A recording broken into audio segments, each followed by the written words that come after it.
हरे कृष्ण। जय राधा माधव कुंज विहारी, जय गोपीजन वल्लभ गिरिवरधारी, यशोदनंदन व्रज जनरंजन, जमुनतीरवनचारी।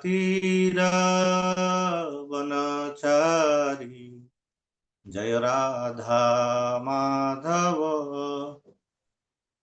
कुंज विहारी, जय श्री कृष्ण चैतन्य प्रभु नित्यानंद, श्री अद्वैत गदाधर शिवासादि गौर भक्तवृंद। हरे कृष्णा कृष्णा कृष्णा हरे हरे, हरे राम राम राम राम हरे हरे, हरे कृष्णा कृष्णा कृष्णा हरे हरे, हरे राम राम राम हरे हरे। जय राधा माधव राधा माधव राधा माधव, जय राधा माधव। जय गौरनिताय गौरनिताय गौरनिताय, जय गौरनिताय। जय जय प्रभुपाद प्रभुपाद प्रभुपाद, जय जय प्रभुपाद। निताय गौर हरि बोल हरि बोल हरि बोल, निताय गौर हरि बोल। जय श्री श्री राधा माधव अष्ट सखी वृंद की जय, श्री श्री पंचतत्व श्री श्री निताई गौर सुंदर की जय, ग्रंथराज श्रीमद् भागवतम की जय, श्रील प्रभुपाद की जय, समवेत भक्त वृंद की जय, निताई गौर प्रेमानंदे हरि बोल। ओम अज्ञानतिमिरन्धस्य ज्ञानाञ्जनशलाकया चक्षुरुन्मीलितं येन तस्मै श्रीगुरवे नमः। नमोऽयं विष्णुपादाय कृष्णपृष्ठाय भूतले श्रीमते भक्तिवेदान्त स्वामिनिति नामिने। नमस्ते सारस्वती देवे गौरवाणी प्रचारिणे, निर्विशेष शून्यवादी पाश्चात्यदेशतारिणे। हे कृष्णा करुणा सिंधु दीनबंधु जगत्पते, गोपेश गोपिका कांत राधाकांत नमस्तुते। तप्त कांचन गौरंगी राधे वृंदावनेश्वरी, विश्वभानुसुते देवी प्रणमामि हरिप्रिये। नीलाचल निवासाय नित्याय परमात्मने, बलभद्र सुभद्राभ्यां जगन्नाथाय ते नमः। नमो महावदन्याय कृष्ण प्रेम प्रदायते, कृष्णाय कृष्ण चैतन्य नाम्ने गौरसे नमः। जय श्री कृष्ण चैतन्य प्रभु नित्यानंद, श्री अद्वैत गदाधर शिवासादि गौर भक्त वृंद। हरे कृष्णा कृष्णा कृष्णा हरे हरे, हरे राम राम राम हरे हरे। ओम नमो भगवते वासुदेवाय, ओम नमो भगवते वासुदेवाय, ओम नमो भगवते वासुदेवाय। मुखं करोति वाचालं पंगुं लंघायते गिरिं, यत्कृपातमहं वन्दे श्रीगुरुदिनतारिणं परमानन्दमाधवं श्रीचैतन्येश्वरम्। नमोऽयं विष्णुपादाय कृष्णपृष्ठाय भूतले श्रीमते जयपताका स्वामिनिति नामिने। नमो आचार्यपादाय निताय कृपाप्रदायिने, गौरकथा धामदाय नगरग्रामधारिणे। हरे कृष्ण। उपस्थित सकल गौर भक्तबृंদের চরণে আমার সশ্রদ্ধ প্রণতি জ্ঞাপন করছি, আপনাদের কৃপা ভিক্ষা করছি। আজকে শ্রীপাদ লক্ষ্মী গোবিন্দ প্রভু এবং শ্রীপাদ দীনপাবন প্রভু দুজনেই ব্যস্ত পরিক্রমার জন্যে। তো আমার কোনো যোগ্যতা নেই, বিশেষ করে দশম স্কন্ধ তো কোনো বলার মতন শক্তিই নেই। প্রভুদের নির্দেশ আপনাদের সেবার জন্য এবং নিজের শুদ্ধিকরণের জন্য কিছু বলবার প্রয়াস করব। আপনারা কৃপা করবেন যেন আপনাদেরকে কিছু বলার জন্য কৃষ্ণ শক্তি প্রদান করে।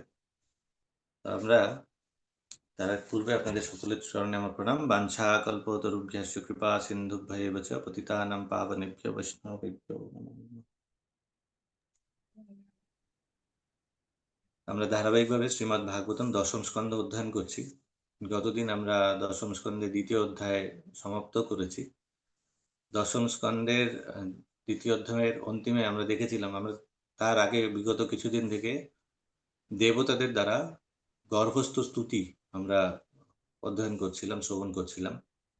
তো দেবতারা তাদের স্তুতি সমাপ্ত করে মাতা দেবকীকে তারা বললেন যে সাক্ষাৎ পরম পুরুষ ভগবান বলদেব সহ তার গর্ভস্থ হয়েছেন এবং তিনি কংসকে বধ করবেন, তাই কংসের ভয়ে ভীত হওয়ার আপনার কোনো কারণ নেই। তিনি হচ্ছেন আপনার নিত্যপুত্র কৃষ্ণ, তিনি যদু বংশের রক্ষক হবেন, তাই আপনার ভয়ের কিছু নেই। মাতা দেবীকে আশ্বস্ত করলেন দেবতারা। এইভাবে দেবতারা গর্ভস্থ স্তুতি করে মাতা দেবীকে বন্দনা করে তাকে আশ্বস্ত করে দেবতারা ব্রহ্মা শিব সকলে তাদেরকে অগ্রভাগে রেখে, সমস্ত দেবতারা ব্রহ্মা শিবকে অগ্রভাগে রেখে তারা তাদের নিজের নিজের লোকে তারা ফিরে গিয়েছিল। এইভাবে করে দ্বিতীয় অধ্যায় শেষ হয়। তৃতীয় অধ্যায় লং অ্যাওয়েটেড, সকলে প্রতীক্ষা করছিলেন, যার জন্য সবাই অপেক্ষা করে, ভগবান শ্রীকৃষ্ণের আবির্ভাব। তো ভগবান শ্রীকৃষ্ণের জন্ম সেই বিষয়ে বর্ণনা রয়েছে। তৃতীয় অধ্যায় শুরুতে শ্রীল প্রভুপাদ এই অধ্যায়ের সার সংক্ষেপ বর্ণনা করেছেন। আমরা প্রথমে এটি অধ্যয়ন করব, তারপরে শ্লোকে প্রবেশ করব। এই অধ্যায়ে বর্ণিত হয়েছে ভগবান শ্রী হরির স্বস্বরূপ শ্রী বিষ্ণুরূপে আবির্ভাবের ফলে তার পিতা এবং মাতা তাকে ভগবান বলে জানতে পেরে তাকে বন্দনা করেন এবং ভগবান একজন সাধারণ নরশিশুরূপে আবির্ভূত হয়েছিলেন বলে তারা কংসের ভয়ে ভীত হয়ে তাকে গোকুলে নন্দ মহারাজের গৃহে নিয়ে যান। সচ্চিদানন্দ স্বরূপিণী মাতা দেবকী এই জড়জগতের কোনো রমণী নন, তাই ভগবান তার চতুর্ভুজ মূর্তি প্রকট করে যেন তার গর্ভে আবির্ভূত হয়েছিলেন। বিষ্ণুরূপে ভগবানকে দর্শন করে বসুদেব আশ্চর্যান্বিত হয়েছিলেন এবং চিন্ময় আনন্দে আপ্লুত হয়ে তিনি এবং দেবকী মনের দ্বারা ব্রাহ্মণদের 10,000 গাভী দান করেছিলেন। তারপর বসুদেব তার পুত্রকে স্বয়ং ভগবান পরম পুরুষ পরব্রহ্ম সর্বান্তর্যামী বাহ্য এবং অভ্যন্তরে ভেদরহিত সর্বব্যাপ্ত জেনে তার স্তব করেছিলেন। ভগবান সর্বকারণের পরম কারণ এবং যদিও তিনি এই জড়জগতের স্রষ্টা, তবুও তিনি জড়জগতের অতীত। তিনি যখন পরমাত্মা রূপে এই জগতে প্রবেশ করেন তখন তিনি সর্বব্যাপ্ত, অন্ডান্তরস্থ পরমাণু ছয়ান্তরস্থম হলেও তিনি চিন্ময় স্থিতিতে অবস্থিত। এই জগতের সৃষ্টি, স্থিতি এবং পালনের জন্য ব্রহ্মা, বিষ্ণু এবং মহেশ্বর এই 3 গুণাবতার রূপে ভগবান আবির্ভূত হন। এইভাবে বসুদেব পরমেশ্বর ভগবানের পূর্ণ তত্ত্ব বিশ্লেষণ করে তার স্তব করেছিলেন। দেবকীও তার পতির অনুগমন পূর্বক ভগবানের চিন্ময় প্রকৃতি বর্ণনা করে স্তব করেছিলেন। কংসের ভয়ে ভীত হয়ে এবং নাস্তিক ও অভক্তরা যাতে তাকে চিনতে না পারে সেই জন্য তিনি ভগবানের কাছে প্রার্থনা করেছিলেন তিনি যেন তার চতুর্ভুজ রূপ পরিহার করে একজন সাধারণ নরশিশুর মতো দ্বিভুজ রূপ প্রকট করেন।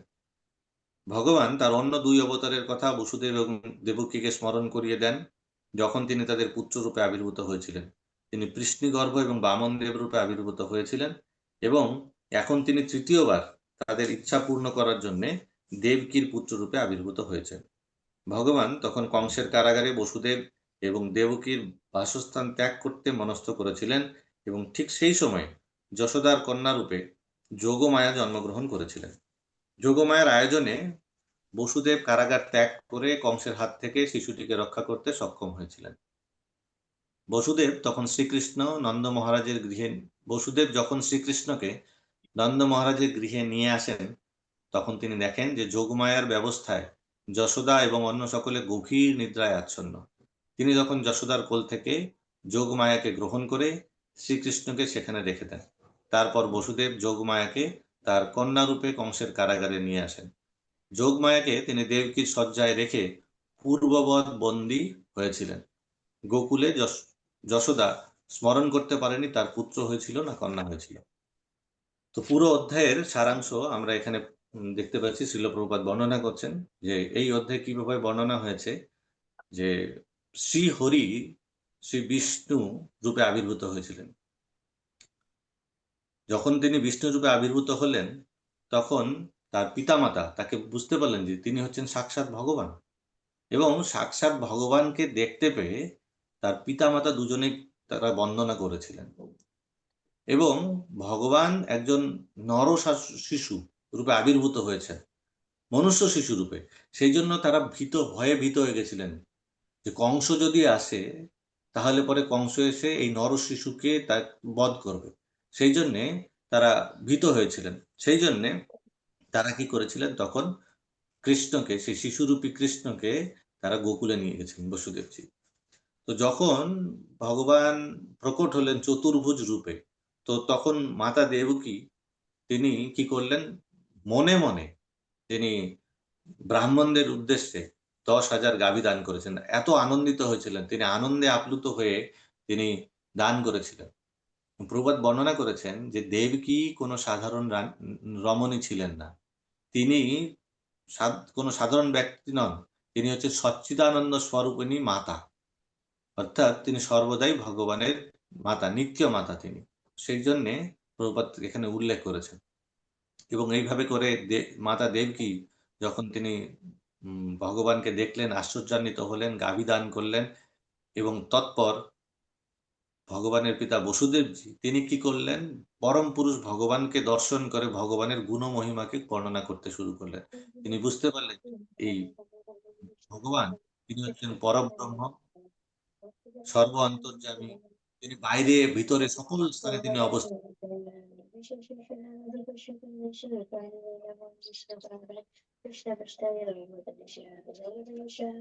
আয়ুষী সুপর্ণা ক্ষেত্র ডানকুনি হরি।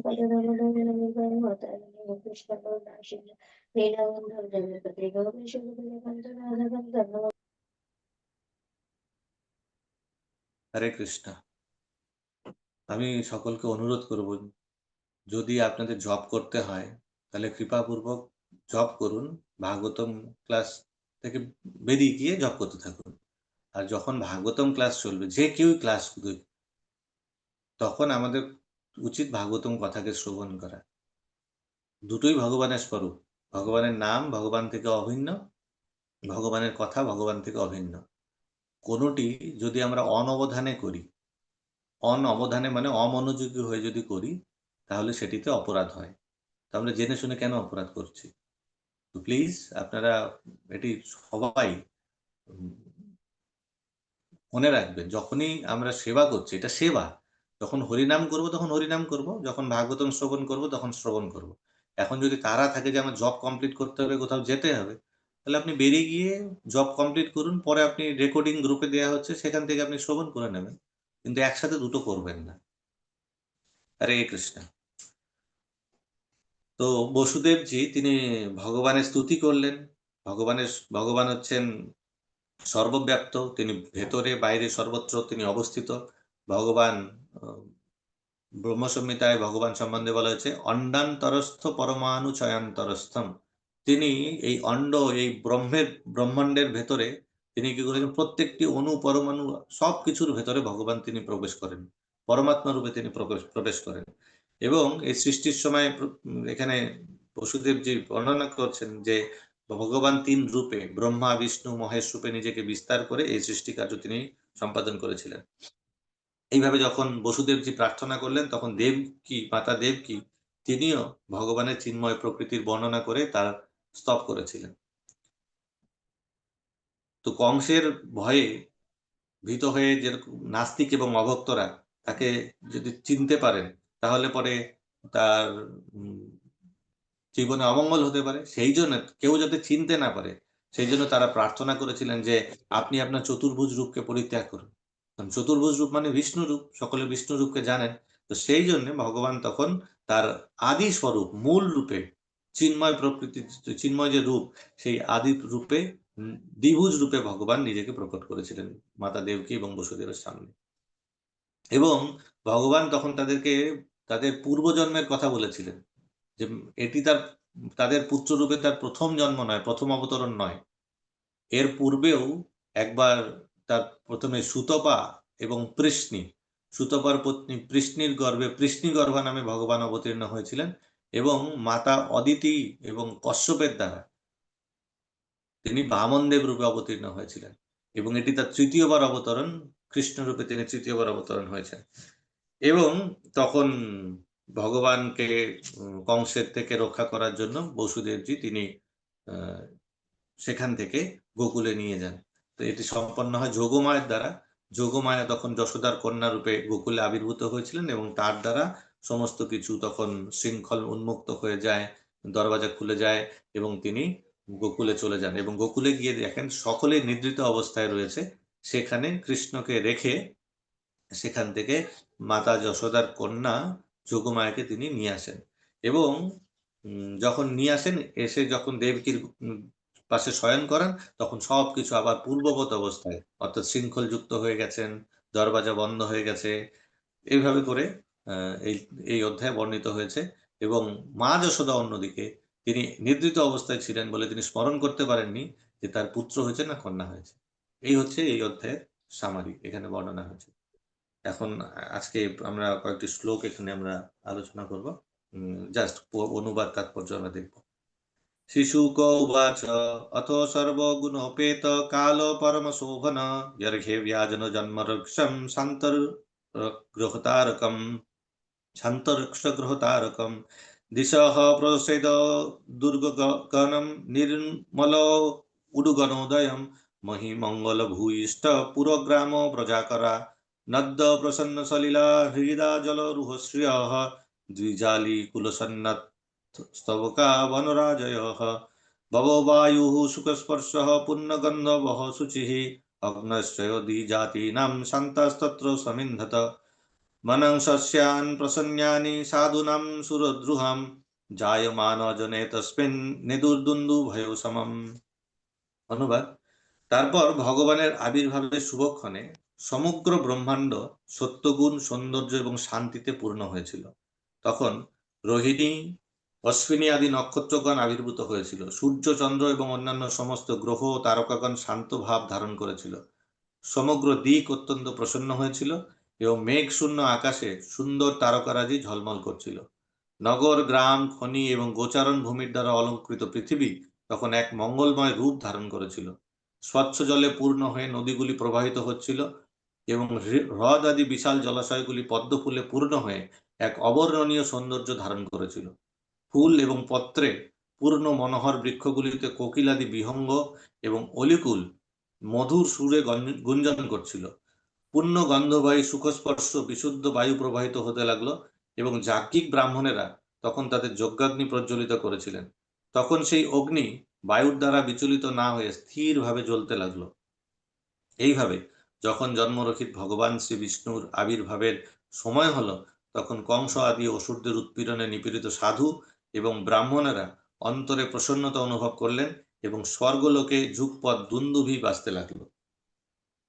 তো এটি হচ্ছে ভগবানের আবির্ভাবের পূর্বের পরিস্থিতি।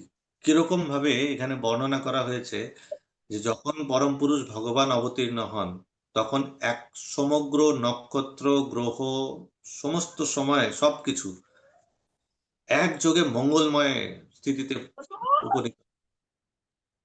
সমস্ত কিছু ভগবানের আবির্ভাব মানে শুভক্ষণ। ভগবান যখন আবির্ভূত হবেন, তো ভগবানের আবির্ভাবের জন্য কোনো দিনক্ষণে ঠিক করার প্রয়োজন হয় না। ভগবান আবির্ভূত হলে আপনা থেকেই সবকিছু শুভতে পরিণত হয়। আমাদের কারোর কোনো একটা শুভ অনুষ্ঠান করতে হলে আমরা পঞ্জিকা দেখি, টাইম দেখি, লগ্ন দেখি, কিন্তু ভগবান যখন আবির্ভূত হন, ভগবান আবির্ভাবের মুহূর্তে সর্বলগ্ন, সর্বক্ষণ সব একত্রিত হয়ে শুভতে পরিণত হয়।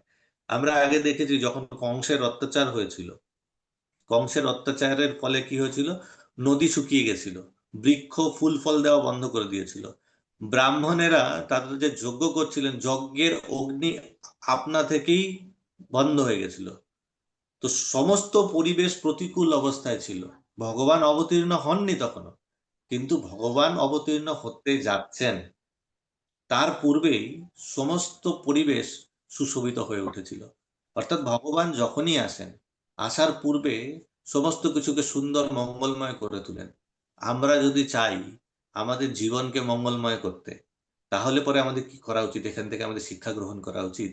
আমরা আমাদের জীবনে ভগবানকে গ্রহণ করতে হবে, ভগবানেরকে আমাদের জীবনে নিয়ে আসতে হবে। যদি ভগবান আমাদের জীবনে আসে, আমরা যদি ভগবানকে আমাদের জীবনের সাথে যুক্ত করে দিই, তাহলে আমাদের জীবন মঙ্গলময় হয়ে উঠবে। প্রভুপাদ বর্ণনা করেছেন ভগবদ গীতার মুখবন্ধতে, সেখানে বর্ণনা রয়েছে। প্রভুপাদ ভগবদ গীতার সামারি যে দিয়েছেন, সেখানে বর্ণনা করা হয়েছে যে জীব হচ্ছে ভগবানের অংশ। মমেই বাংশ জীব লোকে জীবভূত সনাতন মনস্যষ্ঠানি ইন্দ্রিয়ানি প্রকৃতি স্থায়ী কর্ষতি। জীব ভগবানের সনাতন অংশ, কিন্তু সেই জীব মায়ার দ্বারা অধ্যুষিত হওয়ার ফলে, মোহিত হওয়ার ফলে সে নিজেকে ভোক্তা বলে মনে করে, স্রষ্টা বলে মনে করে। কেন মনে করে?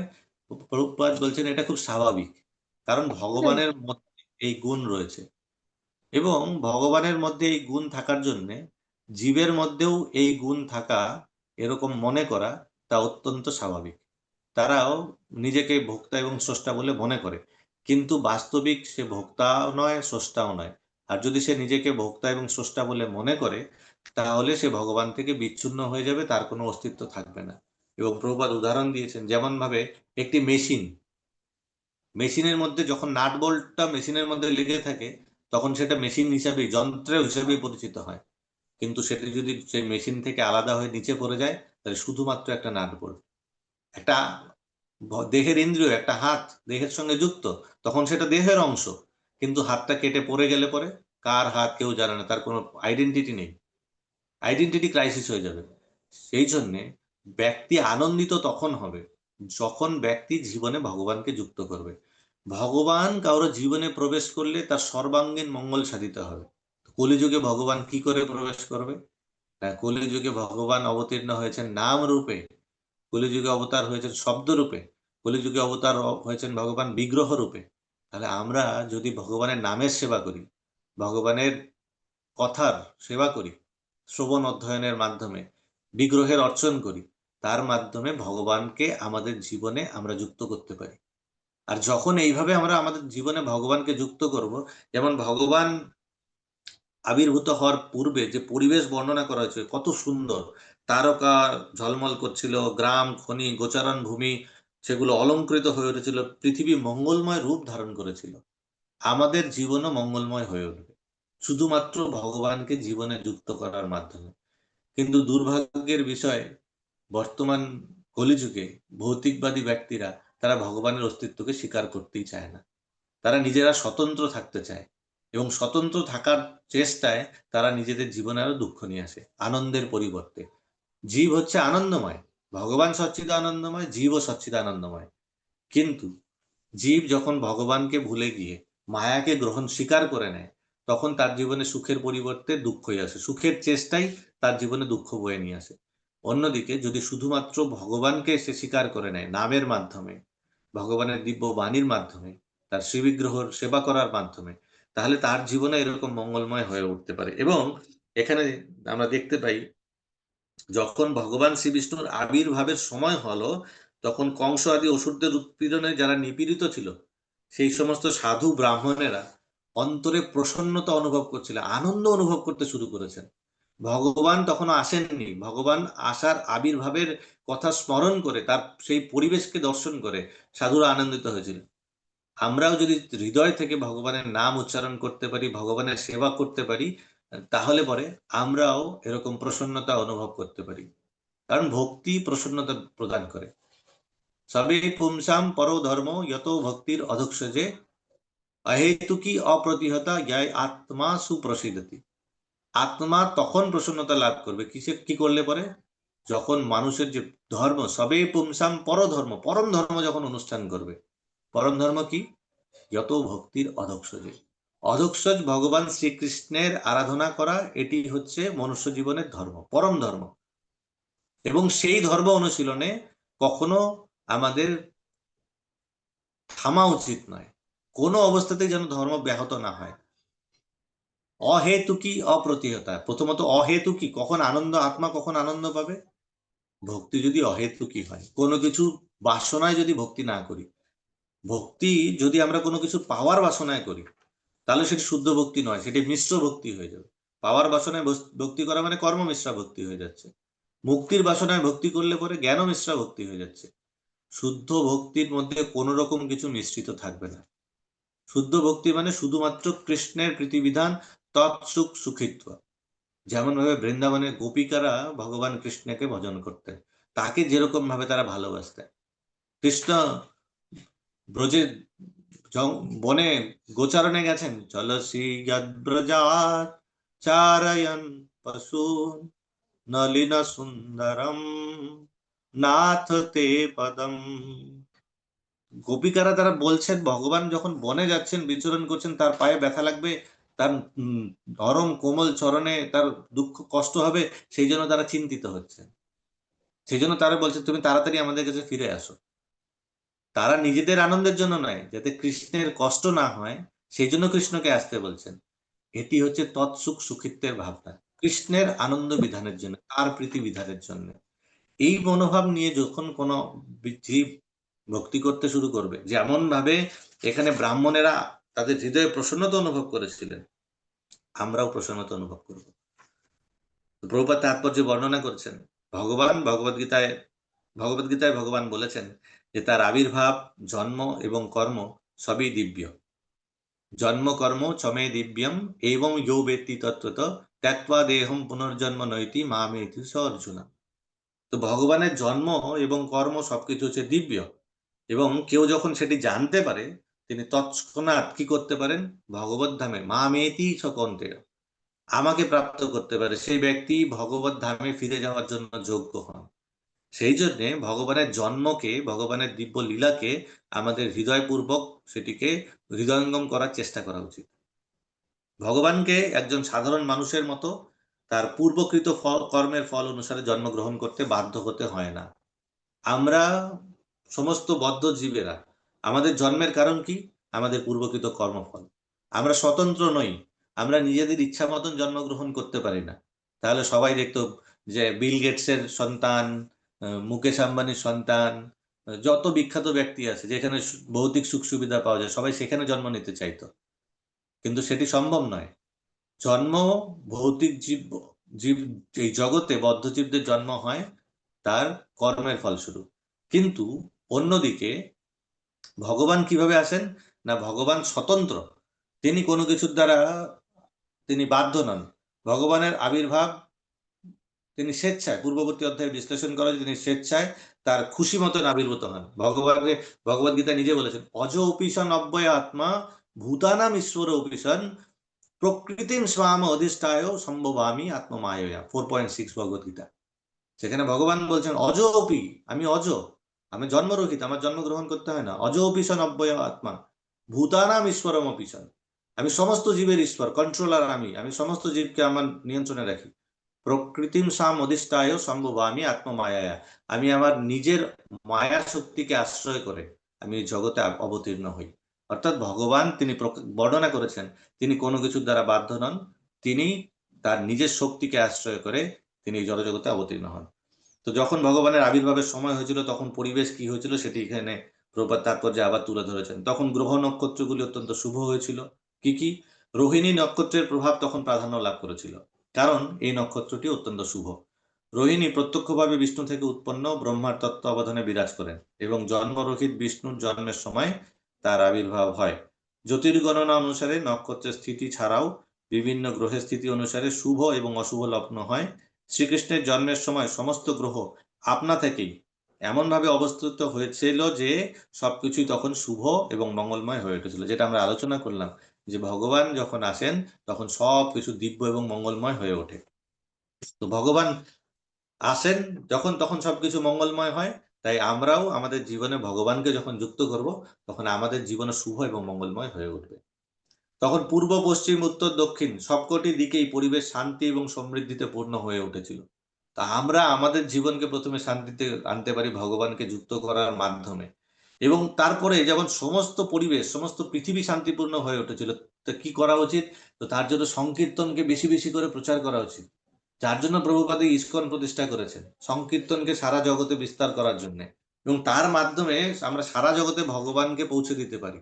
এবং যখন সারা জগতে ভগবান পৌঁছে যাবে, তখন সারা জগৎ, পূর্ব পশ্চিম উত্তর দক্ষিণ সমস্ত দিক, সমস্ত পরিবেশ তখন শান্ত হয়ে উঠতে পারে এবং সমৃদ্ধিতে পূর্ণত হয়ে উঠতে পারে। তখন কোনো কিছুর অভাব থাকবে না, তখন যুদ্ধ থাকবে না, কোনো কিছুর অভাব, কোনো কিছু থাকছে না তখন। শুভ নক্ষত্রগুলি আকাশে প্রকট হয়েছিল, সমস্ত নগর গ্রাম গোচারণ ভূমি সকলের মনে তখন সৌভাগ্যের লক্ষণ প্রকাশিত হয়েছিল। নদীগুলি জলে পূর্ণ হয়ে প্রবাহিত হচ্ছিল, যে নদী শুকিয়ে গেছিল সেগুলি আবার প্রবাহিত হতে শুরু করেছিল, এবং সরোবরগুলি পদ্ম ফুলে সুন্দরভাবে সুশোভিত হয়েছিল। বনগুলি সুন্দর পক্ষী এবং ময়ূরে পূর্ণ হয়েছিল। বনের সমস্ত পাখিরা তখন অত্যন্ত মধুর স্বরে গান গাইতে শুরু করেছিল, এবং ময়ূর ময়ূরী নাচতে শুরু করেছিল। ফুলের গন্ধ বহন করে মৃদুগন্ধ বায়ু প্রবাহিত হচ্ছিল, এবং শরীরের স্পর্শ অনুভূতি তখন অত্যন্ত আনন্দদায়ক হয়েছিল। যাজ্ঞিক ব্রাহ্মণেরা অনুভব করেছিল যে তাদের গৃহ যজ্ঞ অনুষ্ঠানের জন্য অত্যন্ত অনুকূল। বিভিন্ন আসরিক রাজাদের উৎপীড়নের ফলে ব্রাহ্মণদের গৃহে যজ্ঞাগ্নি প্রায় নির্বাপিত হয়েছিল, কিন্তু এখন তারা অনুভব করছিলেন যেন শান্তিপূর্ণভাবে যজ্ঞ অনুষ্ঠান করার সুযোগ তারা পেয়েছে। যজ্ঞ অনুষ্ঠান নিষিদ্ধ হয় ব্রাহ্মণেরা অত্যন্ত সন্তপ্ত হয়েছিলেন, কিন্তু শ্রীকৃষ্ণের আবির্ভাব হওয়া মাত্রই তাদের মন আনন্দে পূর্ণ হয়ে উঠেছিল, কারণ ভগবানের আবির্ভাব ঘোষণা করে আকাশে যে দৈববাণী হচ্ছিল তারা তা শ্রবণ করেছিল। তো তখনকার সময়ে যারা মথুরাবাসী ছিলেন, তারা ভগবানের আবির্ভাবের দৈববাণী শ্রবণ করেছিলেন, এবং ভগবান আবির্ভাব হওয়া মাত্রই তারা আনন্দে পূর্ণ হয়ে উঠেছিলেন। বর্তমান সময়ে চৈতন্য মহাপ্রভুর বাণী সারা জগতে প্রচারিত হচ্ছে। পৃথিবীতে আছে যত নগরাদি গ্রাম, সর্বত্র প্রচারিত হইবে মোর নাম। তো এই যে বাণী সারা জগতে প্রচার হচ্ছে, ভগবানের নাম প্রচার হচ্ছে, এর দ্বারা যারা যথার্থই ভক্ত তারা দিব্য আনন্দ অনুভব করছে, তারা আনন্দিত হচ্ছে এখনো। যেমন তারা শ্রবণ করে আনন্দিত হয়েছিলেন ভগবানের আবির্ভাবের কথা, বর্তমানে যারা ভক্তি করছেন, শুদ্ধ ভক্তি যাজন করছেন, তারা ভগবানের দিব্য নামের ধ্বনি সর্বত্র প্রচারিত হচ্ছে, এইটা জানতে পেরে এবং নামের ধ্বনি চারিদিকে ছড়িয়ে পড়ছে, তাতে তাদের মনে আনন্দ আসছে। শ্রীকৃষ্ণের জন্মের সময় সমগ্র বিশ্বের ঋতু পরিবর্তন হয়েছিল। শ্রীকৃষ্ণের জন্ম হয়েছিল ভাদ্র মাসে, কিন্তু তখন যেন বসন্তের আগমন হয়েছিল। বসন্ত ঋতু হচ্ছে সব থেকে আনন্দদায়ক। তো সেই জন্য বলছে যে তখন বসন্তের আগমন হয়েছিল, না গরম না ঠান্ডা, পরিবেশ তখন সুশীতল হয়ে উঠেছিল, এবং নদী ও জলাশয়গুলি ঠিক শরৎকালের রূপ ধারণ করেছিল। নদী জলাশয় সব থেকে পবিত্র পরিষ্কার স্বচ্ছ হয় হচ্ছে বর্ষার পরে শরৎকালে। তো সেই জন্য তখন সবকিছু শরৎকালের মতন হয়ে উঠেছিল। পদ্ম ফুল ও কুমুদ ফুল দিনের বেলায় ফোটে, কিন্তু শ্রীকৃষ্ণ মধ্যরাত্রে আবির্ভূত হয়েছিলেন, কিন্তু ভগবানের আবির্ভাবকে তারা নিজেদের যোগদান প্রদান করার জন্য ভগবান আবির্ভূত হচ্ছেন। সেই পদ্ম ফুলও কুমুদ ফুলও তারা রাত্রিবেলা প্রস্ফুটিত হয়েছিল, এবং তাদের ফুলের সৌরভে চারিদিকে পবিত্র হয়ে উঠেছিল। সে ফুলের সৌরভ চারিদিকে প্রবাহিত হতে শুরু করেছিল। কংসের উপদ্রবের ফলে বৈদিক ক্রিয়াকলাপ প্রায় বন্ধ হয়ে গেছিল। ব্রাহ্মণ এবং সাধুরা শান্তচিত্তে বৈদিক ক্রিয়াকলাপ অনুষ্ঠান করতে পারত না, কিন্তু এখন ব্রাহ্মণেরা নিরুপদ্রবে তাদের প্রাত্যহিক কার্যকলাপ অনুষ্ঠান করে অত্যন্ত প্রসন্ন হয়েছিলেন। অসুরদের কাজ হচ্ছে সুর ভক্ত এবং ব্রাহ্মণদের উৎপাত করা, কিন্তু শ্রীকৃষ্ণের আবির্ভাবের সময় এই সমস্ত ভক্ত এবং ব্রাহ্মণেরা নিরুপদ্রব হয়েছিলেন। তো অসুররা সবসময় যারা ভক্ত তাদের উপর অত্যাচার করেন, কিন্তু যখন ভগবান আবির্ভূত হন তখন এই সমস্ত উপদ্রব বন্ধ হয়ে সমস্ত কিছু নিরুপদ্রব হয়ে ওঠে।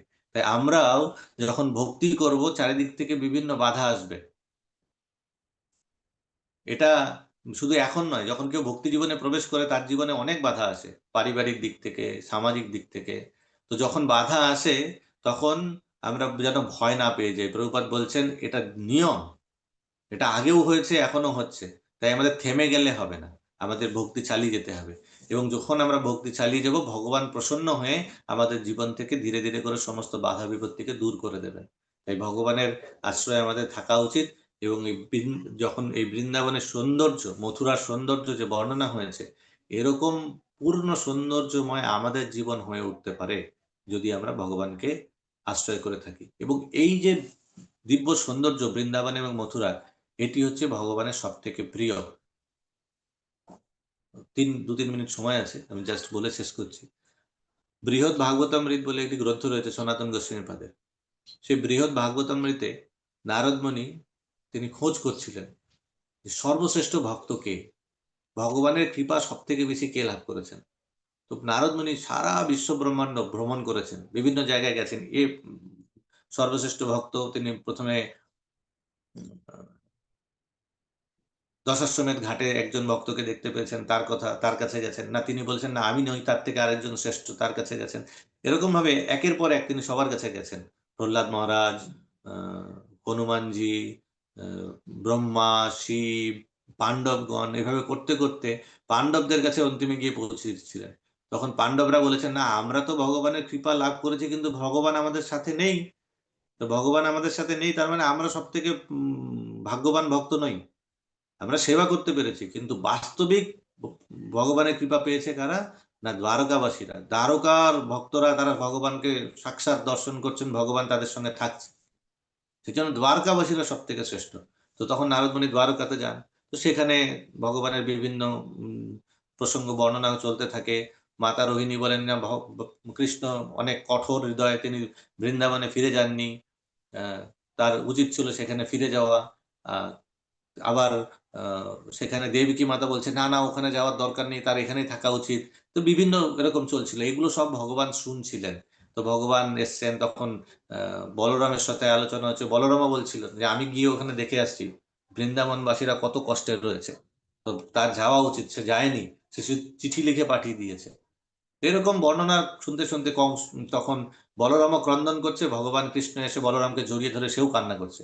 কান্না করতে করতে সে মূর্ছিত হয়ে গেছে, দুজনেই মূর্ছিত হয়ে গেছে। তখন এত কান্নার শব্দ, সারা জগতে কান্নার শব্দ পৌঁছে গেছে। তো কি হবে তখন? সমস্ত দ্বারকাবাসীরা চিন্তিত হয়ে পড়েছে। ব্রহ্মাজি অব্দি ব্রহ্মলোক থেকে শুনতে পেয়ে সেখানে নেমে এসছেন, আর ব্রহ্মাজির সাথে অন্যান্য দেবতাদের নিয়ে এসছেন। তারপরে তখন চিন্তা করলেন কি করা যায়, না ভগবানের সব থেকে প্রিয় হচ্ছে বৃন্দাবন। তো সেই জন্যে এখন বৃন্দাবনকে যদি ভগবানকে দর্শন করানো যায়, ভগবান আনন্দিত হবেন। তখন ব্রহ্মাজি কি করলেন, বিশ্বকর্মাকে দিয়ে একদম ডিটো বৃন্দাবন, নব বৃন্দাবন নির্মাণ করলেন দ্বারিকাতে। সেই নব বৃন্দাবনের মধ্যে অ্যাজ ইট ইজ বৃন্দাবনের মতন যে সৌন্দর্যের যে কথা আমরা শুনছি, সেই সৌন্দর্য সেখানে প্রকট করা হয়েছিল। বিশ্বকর্মা সেগুলো তৈরি করলেন। বৃন্দাবনের মতন বৃক্ষ, লতা পাতা, গোবৎস, সমস্ত কিছু সেখানে সৃষ্টি করলেন। এমনকি মা যশোদা, নন্দ বাবা, তাদের প্রত্যেকের মূর্তি এমন ভাবে তৈরি করলেন, মানে অ্যাজ ইট ইজ নন্দ বাবা এবং মা যশোদা দাঁড়িয়ে রয়েছেন। তারা আহ তাদের ভাবে এসে তারা স্ট্যাচুর মতন হয়ে গেছেন, মূর্তির মতন হয়ে গেছেন, এমন মনে হচ্ছে। গোপিকারা, রাধা রানী সবাইকে তৈরি করে দিয়েছেন। এবং বলরাম যখন জ্ঞান ফিরল, তখন তিনি বুঝতে পারলেন এগুলো তৈরি হয়েছে। তখন তিনি কৃষ্ণকে জাগানোর চেষ্টা করলেন। অনেকক্ষণ পরে কৃষ্ণ জেগে উঠে দেখলেন যে কি, আর কৃষ্ণের ড্রেস পোশাক সব চেঞ্জ করে দিয়েছে ব্রহ্মাজি, বিশ্বকর্মা। তাকে গোপবেশ পরিয়ে দিয়েছেন। তার মাথায় মুকুটের পরিবর্তে ময়ূরপুচ্ছ, হাতে তার তলোয়ারের পরিবর্তে তার বাঁশি চলে আসে, একদম ডিটো বৃন্দাবন বেশ। এবং এটিকে দর্শন করে বলরাম খুব আনন্দিত হয়েছে, কৃষ্ণকে ডাকছেন ওঠো ওঠো, সবাই গোচারণে চলে গেছে, দেরি হয়ে গেছে, তোমাকে উঠতে হবে, গোচারণে যেতে হবে। তো তখন কৃষ্ণ অনেকক্ষণ ডাকার পর উঠেছেন। উঠে দেখছেন কি চারিদিকে বৃন্দাবন, ও আমি বৃন্দাবনে আছি। মা যশোদা রয়েছে, নন্দ বাবা রয়েছে, রোহিণী মা রয়েছে, বলরাম রয়েছে। মাতা রোহিণী আর বলরাম তো তারা চলাফেরা করছে, কারণ তারা ওখানেই ছিলেন, কিন্তু বাকিরা সব স্ট্যাচু হয়ে আছে।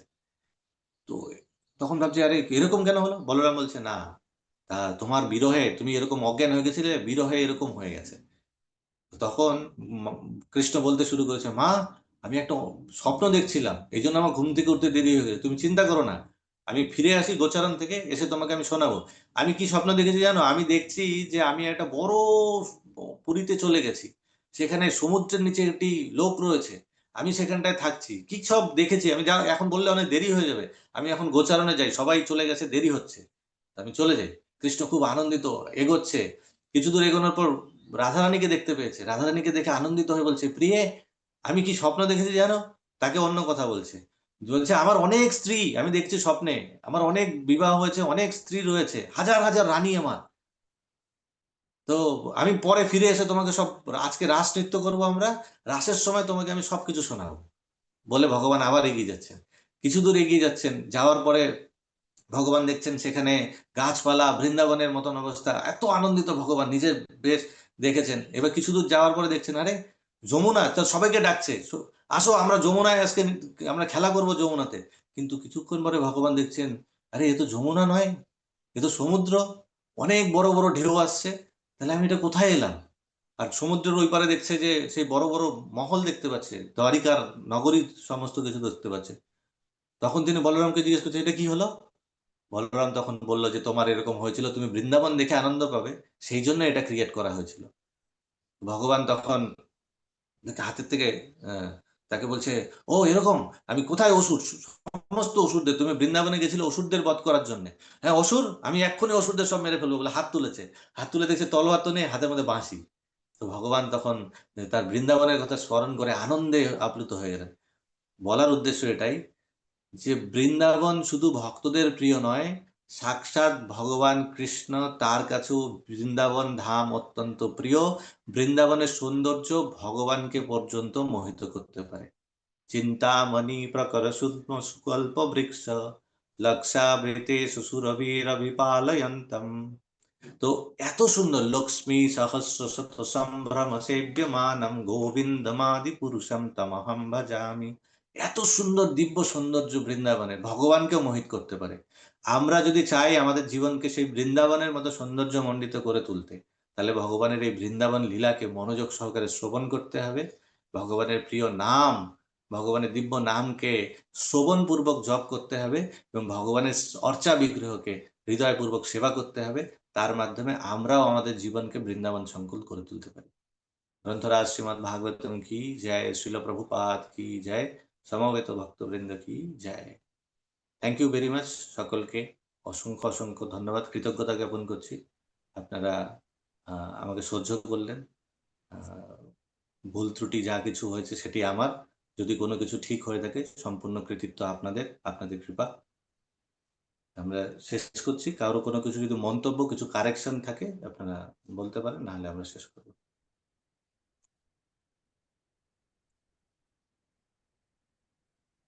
হরে কৃষ্ণ। কারো কিছু মন্তব্য নেই, আমরা শেষ করি। বাঞ্ছা কল্পতরুভ্যশ্চ কৃপা সিন্ধুভ্যেব চ।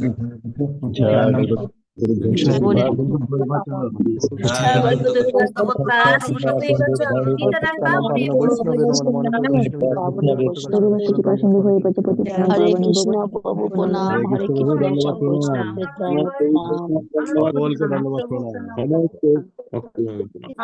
প্রণাম প্রভু। জয় নিতাই গৌর প্রেমানন্দে।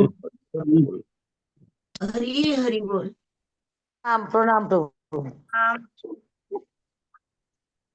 ধন্যবাদ, প্রণাম প্রভু, ধন্যবাদ, প্রণাম। প্রণাম ধন্যবাদ প্রণাম প্রভু। কৃষ্ণ